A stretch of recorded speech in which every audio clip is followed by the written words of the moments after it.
So, hey everybody, this is Ari. I just got a really good question via email from Victor and thought I'll just take a moment rather than type. My poor hands have been very taxed by mouses and keyboards lately because of the editing of the book.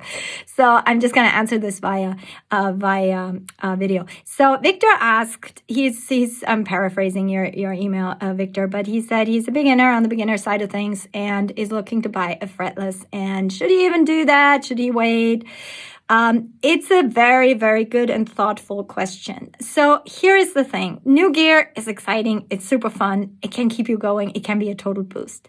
So what I think is a great way to handle that is to tell yourself, if I've reached, or at the moment when I've reached milestone X, I'm going to go for it.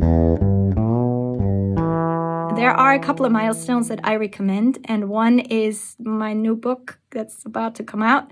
It's called The Pattern System for the Bass Player, which teaches you the fretboard inside out for complete fretboard freedom.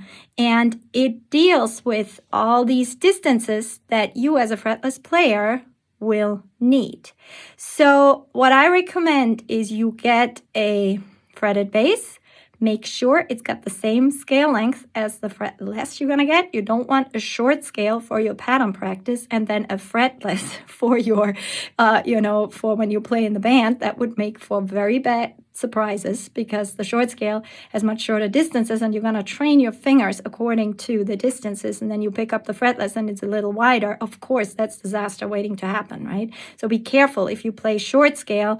I don't even know if they make short scale fretlesses probably, but you want the same scale length in your fretted bass as in your fretless. So that's one thing. The next thing about the fretless is not just the intonation that you want to practice, but there is wonderful opportunity in a fretless to shape the notes. The way you go into the note, maybe with a slide, or the way you shape the note, adding a little bit of vibrato once the note has developed. The fretless has a very nice growly bloom to it, right? So that takes a bit of technical finesse to be able to do that. So I recommend dangle it, if I finish a certain course, once I know all my notes, once I've done, once I know the theory, once I can play XYZ songs, that sort of thing, then I would say, then you've graduated to give yourself that additional joy. I've seen people who want to play fretless. They don't want to play bass. They want to play fretless. They pick up a fretless. That's all they're interested in. Fair enough. And if that's you, then I would say absolutely go for it. And from day one, do intonation exercises, because obviously the fretless is quite a bit more challenging than the regular fretted bass. It has no frets, so the intonation is absolutely crucial. And if you are on the beginning end of things and don't have much experience calibrating your ears or playing in tune, then this just does add an additional wrench into the mix. But if you are saying, I'm that person, I want to play fretless, I'm not interested in bass, I want to play fretless, then I say, go for it and dedicate yourself to it from day one. I had a fretless once that was a fretted bass, and I ripped out the frets. I had it done professionally. They took out the frets. And then I had the fret lines, I had them filled with sawdust, so I saw very slight lines. That bass was fairly easy for me to navigate because I knew it as a fretless, and as a fretted bass, and the dots, which are when you have a fretted bass, they are in between the frets versus on the fretless where the fret would be.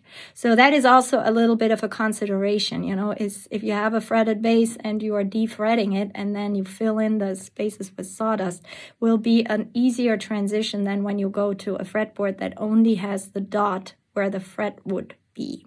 This is not the fretless that I have had the frets ripped out, but this is my fretless that has very light lines that came like that, and the dots are on top, right where the frets would be. I hope you can see that. I'm on my phone. And that is, of course, different than on your regular fretted bass. The dots on the regular fretted bass are between the frets, like so.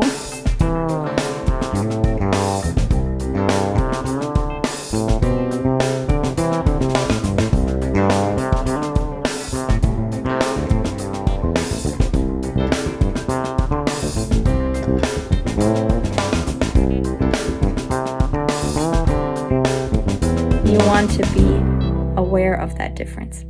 So I would say, Victor, keep it as a reward. Finish something, finish a goal, get to a goal, either if it's being able to have a certain skill, such as playing at a certain tempo or playing a certain tune, or being able to play a simple walking bass line or a blues or a certain, song that you want to learn. Once you've mastered that, then give yourself the reward of getting the fretless. It will just force you to stay on one bass for now, which for the distances and the feel and so forth, I think is good advice. Other than that, if you find yourself being the fretless player who really wants to play fretless and nothing else, then just start out on there and go for intonation from day one. So I hope this helps. All the best. Cheers.